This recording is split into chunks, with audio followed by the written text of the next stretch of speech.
घे. थँक्यू. पण खरंच तू नोकरी नव्हती सोडायला पाहिजे. तुझं करिअर जोरात होतं. मयूरकडे कोण लक्ष देणार? बरोबर, सगळं त्या गायनेच करायचा. अगं लेकराचं भविष्य घडवायला नको का? अगं पण हे हाय, नाव सांग तुझं. मयूर संजय जाधव.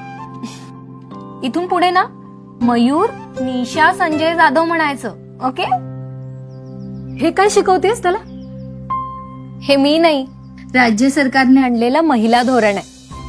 म्हणजे जी लेकरासाठी सगळं करते तिचंही नाव नको लावायला. जे कोणीतरी आहे तर आपलाही विचार करणारा. फक्त विचारच नाही तर धोरण राबवून आपला मान आपल्याला मिळवून देणारा आपला अजित दादा. मुलांच्या नावात आई सुद्धा हवी. घड्याळ तेच, वेळ नवी.